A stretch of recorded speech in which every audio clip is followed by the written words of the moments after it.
The crack of a gunshot pierced the morning air, followed by the shattering of glass as Willow Bennett ducked behind the counter of her father's general store. She pressed her back against the worn wood, her chest heaving with ragged breaths as more shots rang out on Main Street. The peaceful Montana town of Silverwater had been her home for 23 years, but in the last 6 months, it had become a prison of fear. "Miss Bennett," a gruff voice called from outside, "you best be opening that safe by the time I count to 10, or things are going to get mighty unpleasant." Willow closed her eyes, trying to steady her trembling hands. Since her father's passing 3 months ago, the Blackwell Gang had decided the lone woman running the only store in town made for an easy target. This was their third attempt at robbery in as many weeks. 1, the voice began counting. She reached for the shotgun her father had always kept beneath the counter, but her fingers froze midway. The last time she'd tried to defend herself, they'd nearly burned the store to the ground in retaliation. 1 woman against 5 outlaws wasn't a fight she could win. 2, 3. The back door creaked open, and Willow whirled around, raising her hands defensively. Instead of another outlaw, a tall figure slipped inside, moving with the quiet grace of someone accustomed to not being heard. His face was shadowed beneath a worn leather hat, but she could see the determined set of his jaw and the steadiness of his hands as he held a Colt revolver. "Stay low," he whispered, his voice like gravel wrapped in velvet. "I've got this. 4, 5. The stranger moved toward the front of the store, positioning himself beside the window. As sunlight caught his profile, Willow saw a face weathered by sun and wind, yet not unkind, a face that had seen trouble but hadn't been hardened by it.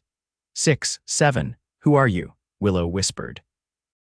His eyes, the color of a summer sky, met hers briefly. "Name's Yates Colton." He checked his weapon with practiced ease. "And it appears you could use some assistance, madam." 8, 9. Yates moved with sudden purpose, stepping onto the porch with his revolver held casually at his side. Willow crawled to the window, peering through the gap in the curtains. "Gentlemen," Yates called out, his voice carrying easily across the street. "I believe the lady has declined your business proposition." The counting stopped. The leader of the gang, a barrel-chested man with a patchy beard known only as Blackwell, turned slowly. 4 other men flanked him, all with hands hovering near their holsters. "This ain't your concern, stranger," Blackwell growled. "Best move along while you still can." "See, that's where you're wrong," Yates replied, sounding almost conversational. "I've taken a particular interest in ensuring Miss Bennett and her establishment remain undisturbed." A tense silence stretched across the dusty street. Willow held her breath, watching as Yates stood perfectly still, seemingly relaxed despite facing 5 armed men. "You're either brave or stupid," Blackwell said with a humorless laugh. "1 man against 5. "One's all it takes when the one is on the right side," Yates replied. His posture hadn't changed, but something in his voice made Blackwell hesitate. Blackwell squinted, studying Yates more carefully. "Wait, I know you. You're that ranger from Former Ranger," Yates corrected.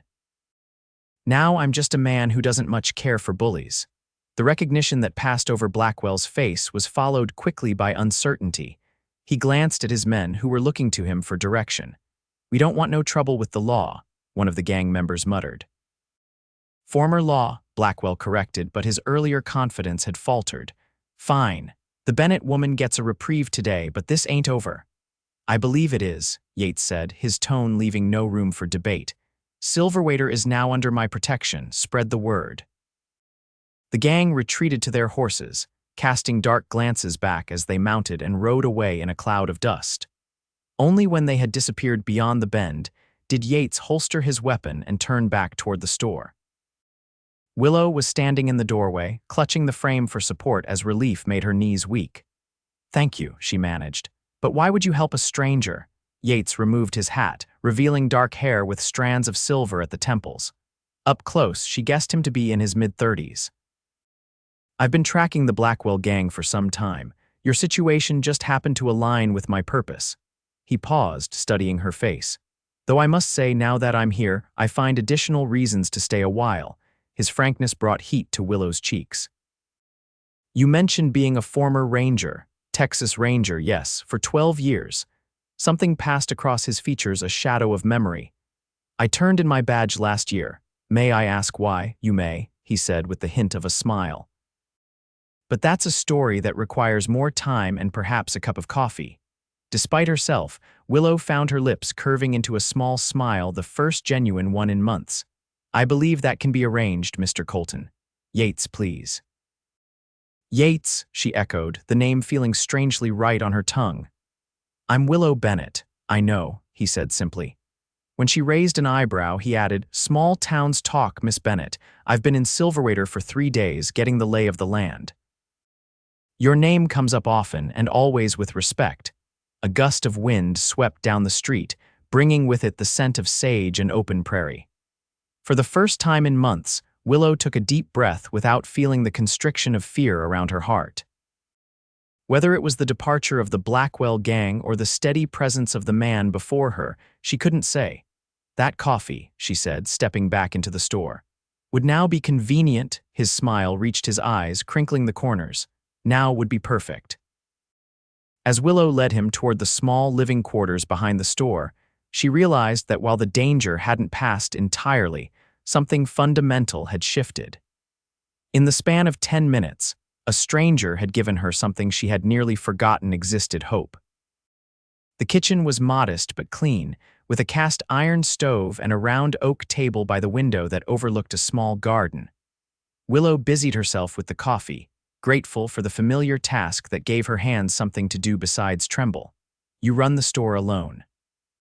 Yates asked, placing his hat on a hook by the door with a familiarity that suggested he'd been removing his hat in ladies' kitchens for years. Since my father died, she confirmed, measuring coffee grounds into the pot. Heart gave out 3 months ago. Before that, we ran it together for years after my mother passed. I'm sorry for your loss. The simple sincerity in his voice made her pause. Thank you, it's been difficult, not just losing him, but trying to keep everything going. She gestured vaguely toward the front of the store. The Blackwell Gang started their harassment a few weeks after the funeral, as if they were waiting. Vultures usually do, Yates said grimly. He remained standing, his tall frame making the kitchen seem smaller.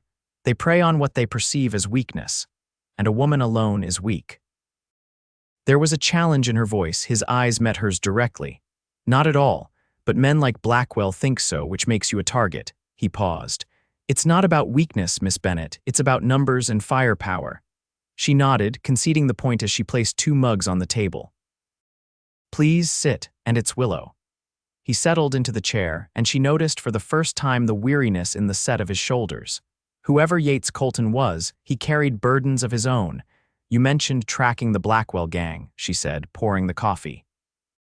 Is that what brings you to Silverwater? Partially, he admitted, wrapping his hands around the mug.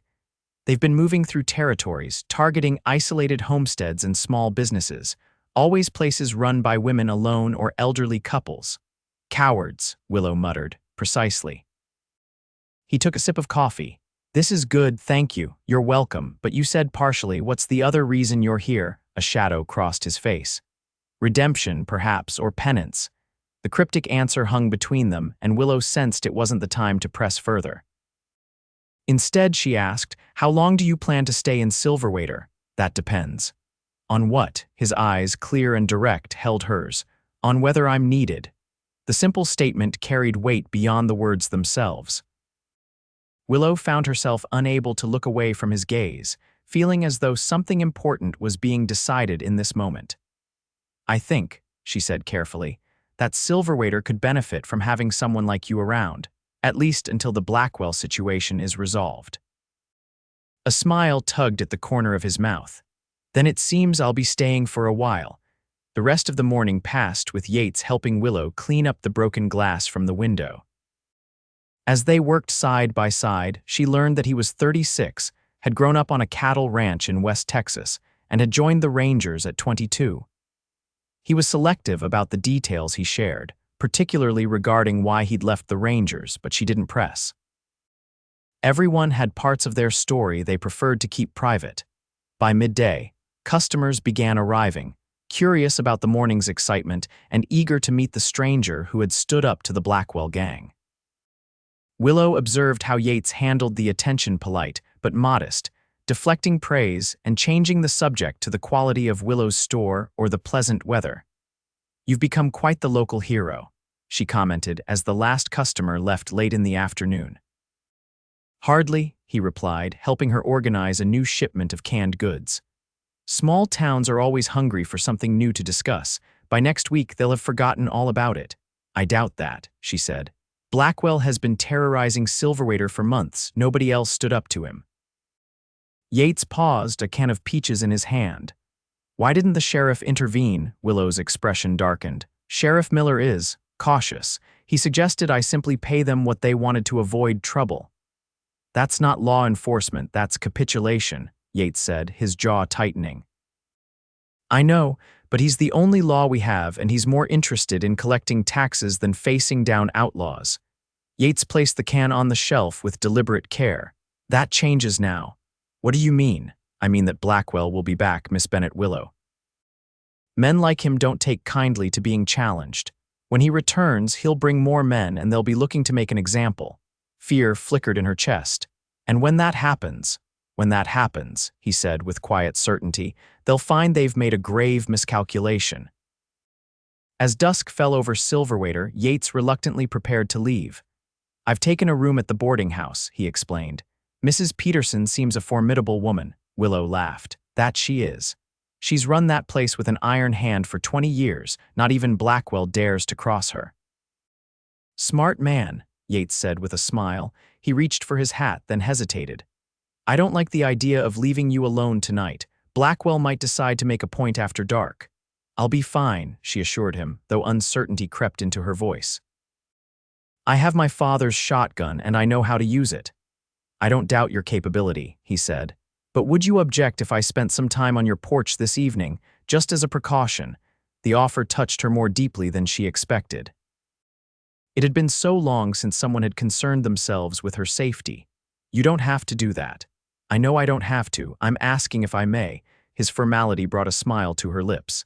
"Yes, you may, though I can't promise anything more exciting than the occasional owl." "After years of tracking outlaws, a quiet evening sounds like heaven," he replied. True to his word, Yates returned after dinner, carrying a chair from the boarding house and a rifle across his lap. From her window, Willow watched him settle on the porch, his silhouette a reassuring presence against the darkening sky. Sleep came easier that night than it had in months. The next morning brought clear skies and a steady stream of customers, many of whom seemed to have suddenly discovered urgent needs that required visiting Bennett's general store.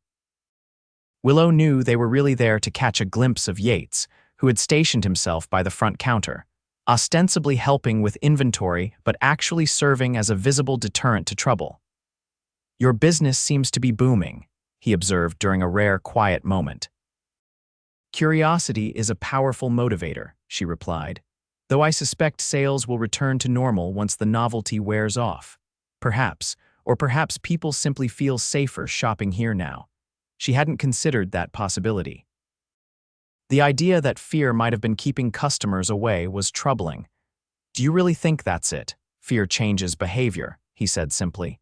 "Remove the fear and people return to their natural patterns."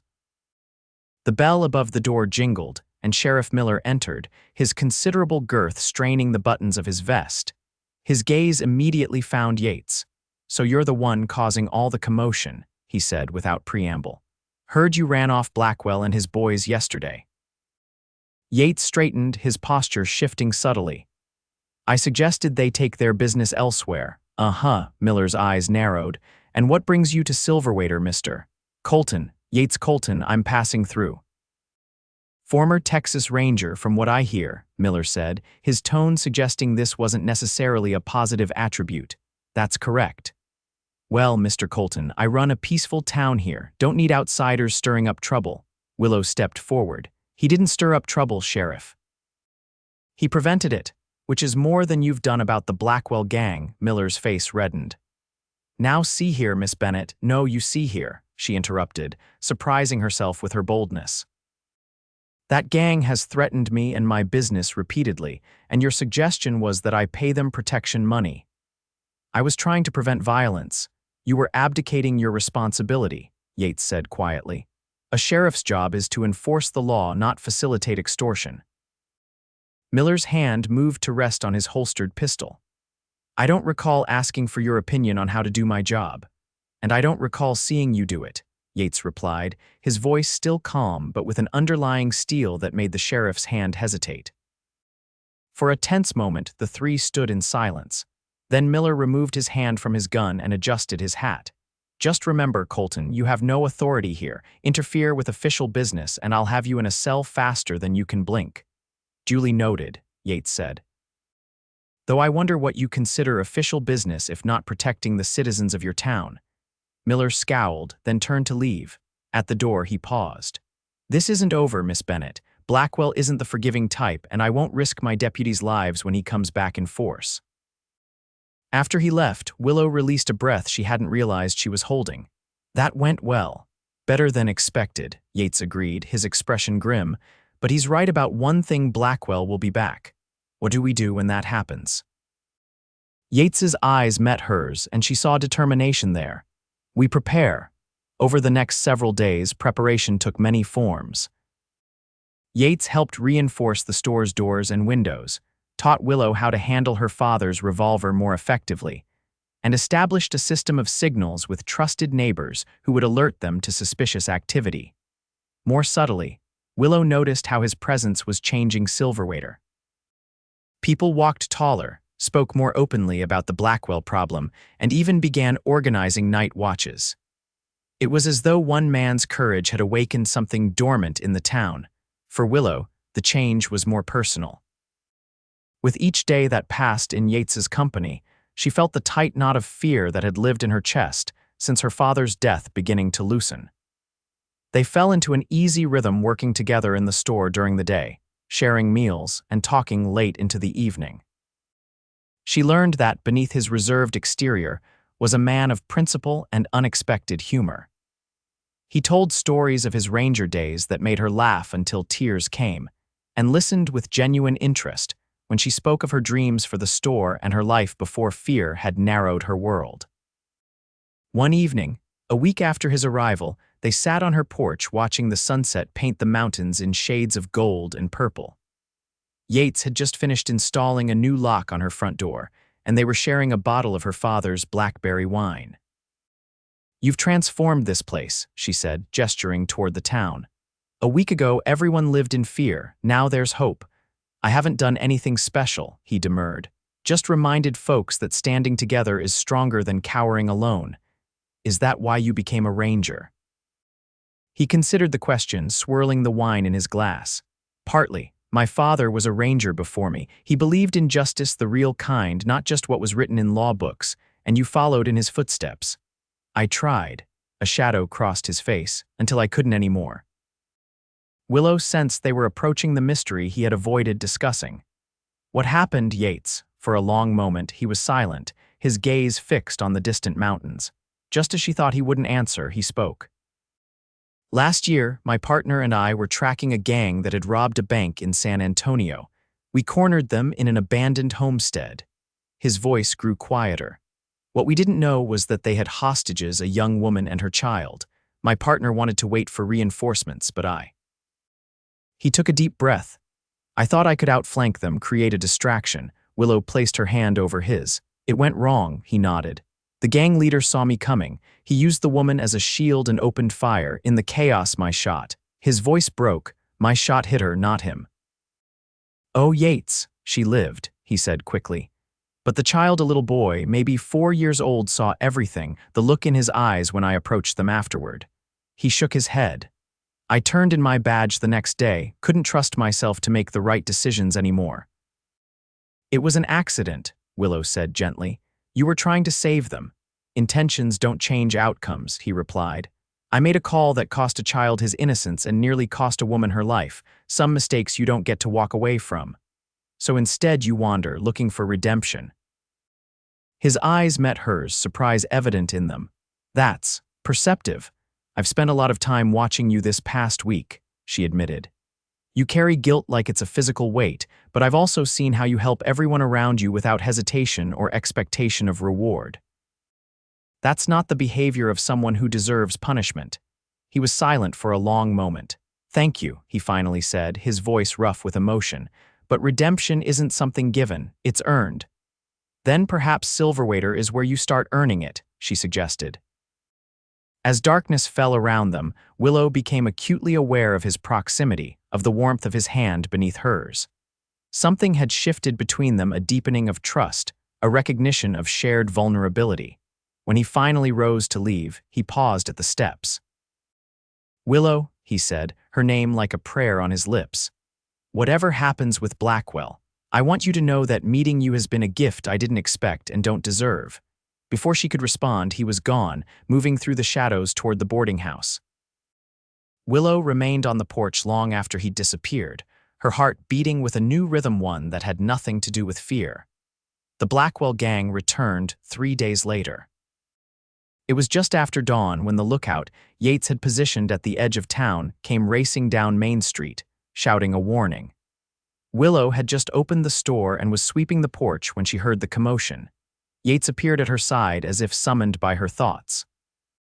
"Get inside," he said quietly. "Stay away from the windows." "How many?" she asked, her voice steadier than she expected. "At least a dozen, more than before." His expression was grim but resolute. "Remember what we discussed. If things go badly, use the back exit and head for the Petersons' farm. I'm not leaving you to face them alone. This isn't a debate, Willow." For the first time, there was a sharpness to his tone. "I can handle myself better if I'm not worried about you being in the line of fire." She wanted to argue further, but the sound of approaching horses cut her protest short. With a final lingering look, she retreated inside, though she positioned herself where she could see through a gap in the curtains. Blackwell led the procession, his bulky frame easy to identify even at a distance. Behind him rode 11 men, all armed and looking determined. They formed a semicircle in front of the store, effectively blocking the street. Yates stood alone on the porch, his stance relaxed but alert, one hand resting casually near his holster. "Morning, gentlemen," he called out, as if greeting customers rather than a gang of outlaws. "Seems like a lot of firepower for one man." Blackwell spat into the dust. "You ain't just one man, Colton. Your reputation rides with you." "Is that so?" Yates shifted slightly, and Willow realized he was positioning himself to keep all of them in his field of vision. "I'm flattered you've heard of me." "Heard enough to know you're dangerous," Blackwell replied. "But even a wolf can be brought down by enough coyotes," he gestured to his men. "And I've brought plenty." "What is it you want, Blackwell?" "Simple. You leave town right now and we let you ride away intact. Then the Bennett woman and I can resume our business arrangement." "There is no arrangement," Yates said, his voice hardening. "Just extortion, call it what you want. Point is, she pays or that pretty store burns, your choice whether you're still breathing to see it." From her vantage point, Willow saw movement at the edges of her vision. Glancing sideways, she realized several townspeople had emerged from neighboring buildings. Some held rifles, others shotguns or pistols. They were positioning themselves strategically, creating a perimeter around the confrontation. Yates had noticed too. A barely perceptible smile touched his lips. "I think you've miscalculated, Blackwell," he said calmly. "This isn't just about me anymore." Blackwell frowned, then glanced around, suddenly aware of the armed citizens appearing from alleyways and behind buildings. His confident expression faltered. "This doesn't concern any of you." He shouted to the gathering crowd, "Go back inside before someone gets hurt." "That's where you're wrong," called a voice Willow recognized as belonging to Mr. Winters, the blacksmith. "Miss Bennett is one of our own. You threaten her, you threaten all of us." Murmurs of agreement rose from the assembled townspeople. Willow counted at least 20, now forming a loose circle around the Blackwell gang. "You people are making a mistake," Blackwell warned, but there was uncertainty in his voice. "The only mistake was thinking Silverwater would continue to tolerate your presence," Yates replied. "You have two options, Blackwell. Ride away now and never return, or face the consequences of pushing these good people too far." The standoff stretched for several agonizing minutes. Willow's heart pounded so loudly she was certain everyone could hear it. She watched as Blackwell's gaze darted between Yates and the armed citizens, calculating his odds. Finally, he jerked his head in a signal to his men. "This ain't worth the trouble," he muttered. But don't think I'll forget this, Colton, or you, Bennett, he shouted toward the store. I know you're watching. This ain't over. It is for Silverwater, Yates replied steadily. Spread the word. This town is no longer unprotected. With a final venomous glare, Blackwell wheeled his horse around. His men followed, riding out of town at a canter that kicked up clouds of dust in their wake. Only when they had disappeared from sight did the tension break. Cheers erupted from the townspeople, who converged on Yates with handshakes and backslaps. Willow rushed outside, pushing through the crowd until she reached him. Their eyes met over the heads of the celebrating citizens, and without thinking, she threw her arms around him. After a startled moment, his arms encircled her waist, holding her tightly against him. You did it, she whispered against his chest. We did it, he corrected, his breath warm against her hair. All of us together. Later, after the excitement had subsided and the store had closed for the day, Willow and Yates sat at her kitchen table. The events of the morning had left them both drained but exhilarated. Do you think they'll really stay away? She asked, pouring him a cup of coffee. Blackwell will, Yates affirmed. He's a bully and bullies avoid targets that fight back. He'll find easier pickings elsewhere until someone else stands up to him. That's the hope. He took a sip of coffee, studying her over the rim of the cup. You were brave today, she shook her head. I hid inside while you faced 12 armed men. You gave this town something to rally around, he corrected. Your courage inspired others. Why do you think all those people showed up with guns this morning? It wasn't for me, it was for you. The idea was so unexpected that Willow found herself at a loss for words. Finally, she asked the question that had been weighing on her mind all day. What happens now? He set down his cup. That depends. On what? On whether there's a reason for me to stay in Silverwater. The implication hung in the air between them. Willow's heart raced as she considered her response. The past 10 days had transformed her life in ways she couldn't have imagined. Yates had brought safety back to her world. Yes, but more than that, he had awakened feelings she had thought long dormant. I think, she said carefully, that Silverwater would benefit greatly from having you remain. And you, Willow, his voice was gentle. Would you benefit from my staying? She met his gaze directly. Yes, more than I can express. He reached across the table, taking her hand in his. Then I'll stay, for as long as you'll have me. The promise in those words made her breath catch. And what about your redemption, your wandering? Perhaps I've found what I've been searching for, he said softly.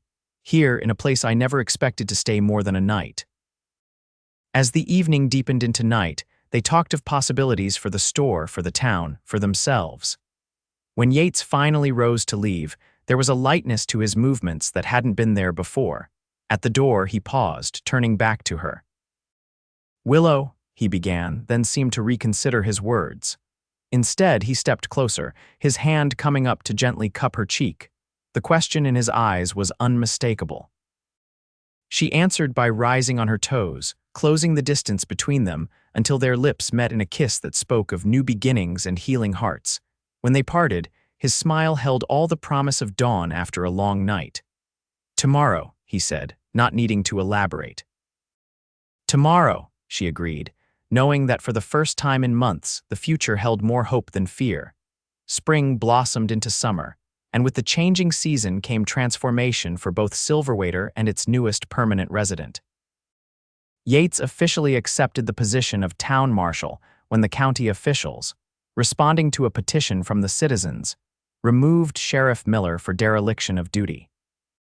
The former ranger approached his new role with the same quiet competence he brought to everything, establishing regular patrols, training deputies, and creating systems to protect the outlying farms and ranches.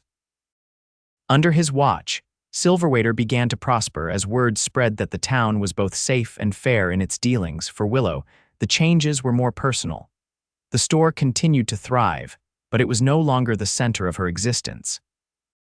Instead, her world expanded to include evening rides across the prairie with Yates, Sunday picnics by the river, and stolen moments of tenderness that healed wounds she hadn't known she carried. They courted properly, mindful of small-town sensibilities. Yates called at her home with flowers, escorted her to church socials, and always, always left before propriety demanded it, though his departures grew increasingly reluctant as the weeks passed. On a warm evening in early August, 3 months after the Blackwell confrontation, Yates invited Willow for a ride to a spot he'd discovered in the foothills. They set out as the worst heat of the day began to dissipate, following a winding trail that climbed gently through stands of pine and aspen. "Much farther?" Willow asked as they rounded yet another bend. "Just ahead," he promised. "Worth the journey, I assure you." The trail opened suddenly into a small meadow carpeted with wildflowers. A stream tumbled down one side, creating a natural pool before continuing its journey toward the valley. The setting sun bathed everything in golden light. "Oh, Yates," she breathed. "It's beautiful." He helped her dismount, his hands lingering at her waist. "I found it last week while tracking some strays. Thought you might appreciate the view." They spread a blanket near the pool, sharing the meal Mrs. Peterson had packed for them: fried chicken, biscuits, and apple pie. As they ate, Yates seemed unusually quiet, his gaze often drifting to the horizon. "Is something troubling you?" Willow finally asked. He set aside his plate, not troubled, just contemplative, about the future. He turned to face her fully. "Willow, when I rode into Silverwater that day, I was a man without direction. I'd spent a year trying to outrun my past, never staying anywhere long enough to put down roots." She nodded, remembering his confession on the porch. "You were looking for redemption." "I was." His smile was soft with wonder. "What I found instead was you." The simple declaration made her heart swell. "And I found you when I most needed strength." "No," he said firmly. "You already had strength.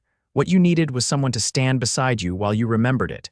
He reached into his pocket and withdrew a small velvet pouch. "These past months have been the happiest of my life. Being with you has shown me that the future isn't something to fear or avoid, it's something to build." Willow's breath caught as he opened the pouch and tipped a ring into his palm. It was a simple gold band set with a small, perfect diamond that caught the last rays of sunlight. "It was my mother's," he explained. "My father gave it to her when they had nothing but dreams and each other." "Yates," she whispered, unable to form more words past the emotion closing her throat. He took her hand, his eyes never leaving hers. "Willow Bennett, I love you with a certainty I've never felt about anything else in my life. Would you do me the honor of becoming my wife?" Tears blurred her vision as joy surged through her. "Yes," she managed. "Yes, with all my heart." The ring slid onto her finger as if it had been made for her hand. When he kissed her, it was with a tenderness that spoke of promises kept and a future shared. They were married in September, when the aspen leaves had turned to gold and the mountains wore their first dusting of snow. The entire town turned out for the celebration, which stretched from the simple ceremony in the small church to dancing under the stars in the town square. As Willow moved through the evening in her ivory gown, accepting congratulations and well wishes, she caught sight of Yates across the crowd. He was deep in conversation with Mr. Winters, but as if sensing her gaze, he looked up and met her eyes. The love in his expression was so palpable it took her breath away. This man who had ridden into her life on a desperate morning had become the foundation upon which she was rebuilding her world. With him at her side, fear had no place to take root. Later, as they swayed together for the last dance of the evening, she rested her head against his chest, listening to the steady beat of his heart. "Happy Mrs. Colton," he murmured against her hair. The name, her new name, brought a fresh wave of joy. "Completely," she replied. "And you, Marshall Colton, more than I believed possible." His arms tightened around her, and this is only the beginning. As the years passed, that promise proved true. They expanded the store, adding a section for books and another for medicines. When the railroad finally reached Silverwater in 1881, Bennett's General Store became the town's central trading post, supplying goods to the growing community and the ranches that dotted the surrounding countryside. Yates continued as marshal, earning a reputation for fairness that drew settlers who valued stability and justice. Under his protection, Silverwater grew from a struggling outpost to a prosperous town known for its civic pride and community spirit. Their personal happiness multiplied in the spring of 1882 with the birth of their daughter, Emma, followed 2 years later by their son, James. The children grew strong and curious, with their mother's determination and their father's steady nature. On the 10-year anniversary of Yates's arrival in Silverwater, the town held a celebration in the newly constructed town hall. As guest of honor, Yates was called upon to give a speech. Never comfortable with public speaking, he nevertheless stood before his friends and neighbors, Willow at his side. 10 years ago, he began, I rode into Silverwater with nothing but regrets behind me and uncertainty ahead. I planned to stay one night. He glanced at Willow, his eyes crinkling with affection. That night turned into a lifetime because of one woman's courage. He reached for her hand, drawing her closer. People sometimes say I brought safety to this town. The truth is, Willow showed me what true bravery looks like. Not the absence of fear, but the determination to face it head-on. He raised their joined hands. Everything good in my life began the moment she decided to trust a stranger with her coffee and her story. As applause filled the hall, Willow leaned up to whisper in his ear, and everything good in mine began when that stranger decided to stay. Later that night, as they walked home under a canopy of stars, their children asleep at the Petersons for the evening, Yates stopped suddenly in the middle of the street. "What is it?" Willow asked. In answer, he pulled her into his arms and kissed her with the same fervor that had marked their first embrace. When they parted, both breathless, he smiled down at her. "Just remembering," he said, "how fortunate I am that the road led me here, to Silverwater." She asked, though she knew the answer. "To you," he corrected. "Always to you." As they continued toward home, hands entwined and hearts beating in unison, Willow reflected on the journey that had brought them to this moment. From terror to trust, from solitude to family, from uncertainty to unwavering love, it was a path neither could have foreseen, but both would choose again without hesitation. The cowboy who had loved her so steadily had indeed taught her to forget what it felt like to be afraid. But more than that, he had shown her what it meant to live with hope as constant as the North Star and love as enduring as the mountains that embraced their home. And in that knowledge lay a peace that nothing could disturb, not the challenges of raising children, not the changes that came with progress, not even the passage of time itself.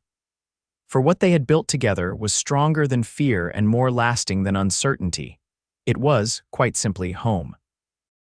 As the years continued to flow like the river that ran beside their town, Willow and Yates watched Silverwater transform from a frontier settlement to a proper city.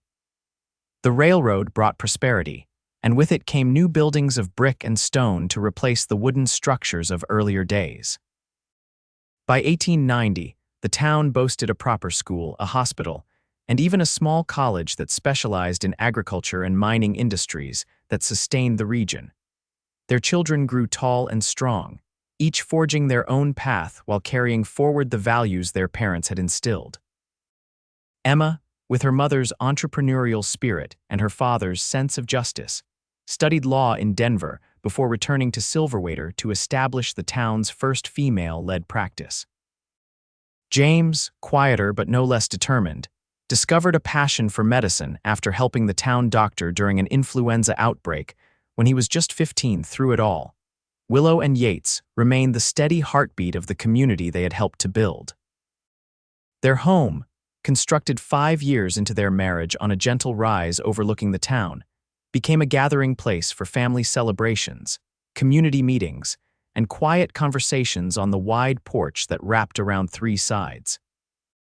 On a crisp autumn evening in 1895, as they sat in their matching rocking chairs watching the sunset paint the distant mountains, Willow reached for her husband's hand. "Do you ever think about that day?" she asked, "when Blackwell and his men came the second time?" Yates's thumb traced circles on her palm, a gesture that still sent warmth through her after all these years. "Sometimes. It was a turning point for the town. For us too," she reminded him. "That was the day I knew I couldn't let you leave," he chuckled, the sound deep and familiar. "As I recall, you merely said Silverwater would benefit from my continued presence." "I was being subtle," she protested with a smile. "It wouldn't have been proper to throw myself at you immediately." "No." His blue eyes, crinkled now at the corners from years of sun and laughter, held the same warmth they had when he first looked at her across her father's store. That would have saved us both some uncertainty. Would it have? She leaned toward him, still drawn to his presence like a compass to true north. I think some things are worth the waiting and wondering. All things that matter are, he agreed, bringing her hand to his lips. And you, Willow Colton, have mattered more than anything else in my life. Inside the house, they could hear the sounds of their family gathering for dinner. Emma discussing a case with her husband, Thomas. James explaining some new medical procedure to his fiancée, Sarah.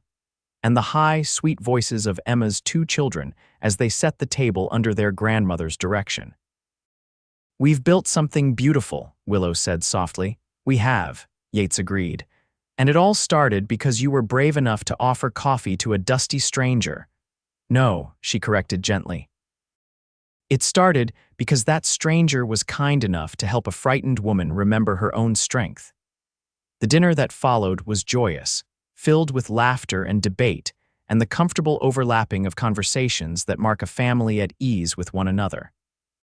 As Willow moved around the table, refilling glasses and passing dishes, she caught Yates watching her with an expression that still, after all these years, made her heart beat faster. Later, after the dishes were cleared and the younger generation had departed, they sat at the kitchen table with cups of tea, as had been their habit since the earliest days of their marriage. I had a letter from Sheriff Rodriguez in Tucson today, Yates mentioned, adding honey to his cup. Though he had retired as marshal 5 years earlier, he still maintained correspondence with law officers throughout the territory. He mentioned an interesting encounter. Oh, Willow had learned long ago that these exchanges often contained the most fascinating stories.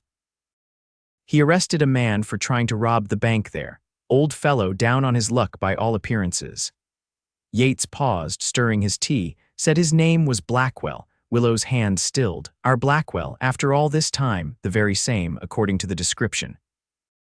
Rodriguez recognized the name from my stories. Yates shook his head. Seems life hasn't treated him kindly. His gang scattered years ago and he's been drifting, taking whatever work or ill-gotten gains he could find. What will happen to him? Prison, most likely. Though at his age, I doubt he'll serve the full sentence. There was no satisfaction in Yates's voice, just a quiet acknowledgement of time's passage. Strange how paths diverge, isn't it? 20 years ago, he was the terror of this region. Now he's just another sad old man with nothing to show for his life. Willow considered this, while we built something that will outlast us. That's the difference between taking and creating, Yates said. What's taken can be lost, what's created endures. The philosophy was so characteristically him that Willow felt a surge of affection. When did you get so wise, Marshal Colton? His smile was tender. Around the time I realized that loving you was the smartest decision I'd ever make. As they prepared for bed that night, moving through the familiar routines of 20 years together, Willow found herself reflecting on the journey that had brought them here. From those first terrifying moments in her father's store to this peaceful existence surrounded by family and community, it was a path neither could have envisioned. What are you thinking about? Yates asked as he extinguished the lamp in the darkness. She found his hand. About fear, she admitted, and how it shapes us. He drew her close, his arm settling around her waist with the easy familiarity of long marriage. How so? I was so afraid for so long, she explained. After my father died before you came, I thought fear was just part of life now. Something to endure. And now, she nestled against him, listening to the steady rhythm of his heart. Now I understand that fear is just one emotion among many. It doesn't have to define anything unless we allow it to. That's a hard-won wisdom, he murmured against her hair. One you helped me find. She tilted her face up to his, visible now as her eyes adjusted to the moonlight filtering through the curtains. You loved me so steadily, Yates, even when I was still learning how to be brave again. His kiss was gentle, a benediction. Loving you has never required effort, Willow. It's as natural as breathing, even after all these years, especially after all these years. His voice held a certainty that warmed her more than any blanket could. Every day I discover something new to love about you. As sleep claimed them, Willow's last conscious thought was of gratitude for the life they had built, for the family they had created, and for the love that had transformed fear into courage, uncertainty into purpose, and a chance encounter into a lifetime of joy. The years continued their relentless march forward. The new century arrived with celebrations and innovations that changed the rhythm of daily life. Automobiles began to appear on Silverwater's streets, telephones connected the once isolated town to the wider world, and electric lights gradually replaced gas lamps and candles. Through it all, Willow and Yates adapted, embracing changes that improved life while maintaining the values that had guided them from the beginning. Their store, now managed by a trusted nephew while Willow oversaw operations, was the first in town to install electric refrigeration, a development that revolutionized what goods could be offered to customers. In 1915, as Europe descended into the chaos of the Great War, their family faced its own challenges. James, now an established doctor, volunteered to serve with a medical unit heading overseas. The night before his departure, the family gathered at the Colton home for a farewell dinner. As they sat around the table that had witnessed so many family moments, Willow studied her son's face, seeing in it echoes of his father's determination and her own stubbornness. "You don't have to go," Emma said, voicing what her mother couldn't bring herself to say. "Your work here is important too," James smiled gently at his sister. "There are other doctors in Silverwater now, but over there," he shook his head. "The reports say they're desperately shorthanded." "We understand," Yates said, his voice gruff with pride and concern. "Just promise you'll take care of yourself while you're taking care of others." "I learned from the best," James replied, his eyes meeting his father's across the table. Later, after the others had gone and James had retired to his old room for his last night at home, Willow and Yates sat in their familiar places on the porch. The night was clear, stars scattered across the velvet sky like diamonds on black silk. "He'll be all right," Yates said, though Willow hadn't spoken her fear aloud. After nearly 40 years together, words were often unnecessary between them. "How can you be so certain?" she asked, her voice barely audible. Yates reached for her hand, his touch as reassuring now as it had been on that first day. "Because he's your son, Willow. He has your strength and your heart, and because fear serves no purpose except to rob us of peace." She nodded, drawing comfort from his steady presence. "I remember when you taught me that lesson. I seem to recall it was the other way around," he said with a small smile. "You were the one who showed me that moving forward was braver than running away." The memory of those early days, when they were both healing from different wounds, brought a warmth that eased her anxiety. "We taught each other, I think. The best marriages are like that," he agreed, "a constant exchange of strength when it's needed most." James returned from the war in 1919, thinner and with shadows in his eyes that hadn't been there before, but whole in body if changed in spirit.